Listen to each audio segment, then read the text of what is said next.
Magandang araw, Luzon, Visayas at Mindanao, Sabah. So welcome back sa ating YouTube channel, Pilipinas News Channel nga po pala ulit mga kababayan. So in this video, pag-uusapan po natin ng ilan sa mga issues na napapanahon at napag-uusapan ngayon sa social media mga kababayan at of course sa mundo ng boxing and sa politics na rin. So mainit nga po na balita, no? Sinabi po dito sa KO Boxing Channel, Oscar De La Hoya hinamon si Manny Pacquiao. Sinabi po niya mismo, and I quote, "Manny Pacquiao, let's go one more time." Yan po yung hamon ni Oscar De La Hoya. Kumbaga parang pag tumatanda na, parang syempre hinahanap-hanap ng katawan ang kanilang nakasanayan sa boxing. Therefore, yun po yung gusto ni Oscar De La Hoya. Maalala po natin na si Oscar De La Hoya ay na-knockout or technical knockout po ito ni Manny Pacquiao sa round 6 dahil siya po mismo ay umayaw kay Pacquiao. Okay? Yan po yung nangyari sa kanilang laban noon.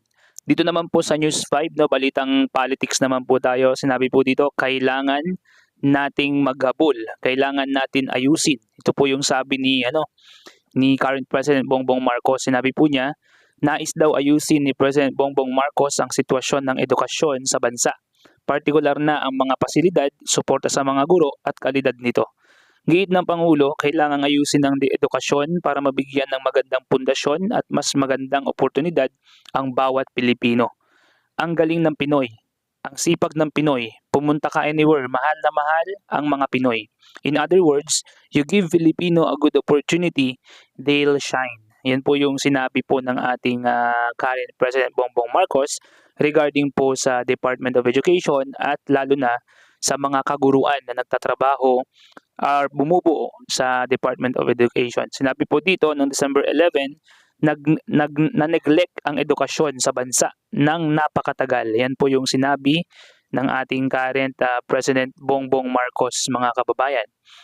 At sa kabilang banda naman, no, sa Anghel Facebook page, sinasabi po dito na dalawa lamang ang tinaguriang fighter of the century sa buong mundo, mga kababayan. Ito po sina Sugar Ray Robinson and Manny Pacquiao. Sabi po ni Anghel Facebook page, only two men in the entire history of boxing have been crowned fighter of the century, Sugar Ray Robinson and Manny Pacquiao. Two eras, two legends, one level of greatness, almost no one will ever reach. Grabe po kasi yung kanilang natamasa, no? At si Manny Pacquiao, nalampasan niya itong si Sugar Ray Robinson dahil kay Manny Pacquiao, fighter of the year, fighter of the decade, and fighter of the century pa po siya. Kaya talagang iba ang kalibre, iba ang kalidad nitong ating pambansang kamao, Manny Pacquiao, no? The only two fighters in history to be crowned fighter of the century. So kung si Mayweather ay magpupumilit na mabigyan din ng ganyang award ng fighter of the century, maghihintay po siya na ma-expire. Okay? So maghintay po siya from 2025, maghintay pa po siya ng 2,125. Okay, years bago po, 100 years pagkatapos ng taon na ito para naman siya po ay ma-crown as the what we call fighter of the century. Sinabi po dito sa bounce back, ito naman po ay tungkol din kay Mayweather and Manny Pacquiao. Ito po ay tungkol sa opinion sa kanila ni Timothy Bradley na parehong nilabanan itong dalawang magigiting na boxer na ito. Sinabi po dito, Bradley thinks Mayweather would still get the win in a Pacquiao rematch. Mayweather's already shown that he can beat Manny Pacquiao.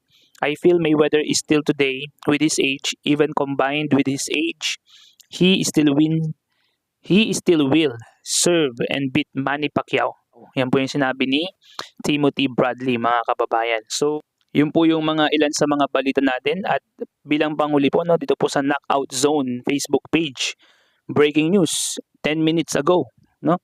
Crawford explodes. Since 2015, sabi niya, Pacquiao has been so scared of me that he wouldn't dare to face me. Ito po yung matagal ng nirarant nitong si Crawford na in-avoid daw siya or iniwasan daw po siya ng ating pound per pound king. Sabi po niya noon, the pound per pound king speaks bitterly. The decade-defining fight has been buried because Pacman keeps avoiding it. No longer silent. Pacquiao finally challenges Crawford to a rematch in 2026. Yan. Mga kababayan, yung mga nagbabagang mga balita ngayon sa mundo ng boxing at ilan sa ating politics, mga kababayan. So later on, i-update ko po kayo sa iba pang mga balita na nangyayari po dito sa boxing world and sa politics. Okay? So once again, no, kung nagustuhan po ninyo ang ating video sa ngayon, paki-like po at subscribe ang ating channel and ang ating video. At magbibigay po tayo ng mga updates tungkol po dito. So once again, shoutout po ulit, no, sa mga masigod po natin na mga viewers dyan. At kung meron po kayong mga comments nyo lang po dyan sa comment section. Kung kayo po ba ay agree or disagree sa mga nabanggit po sa mga Facebook page na ating mga naibalita ngayong umagang ito. So once again, this is Pilipinas News Channel. Peace out.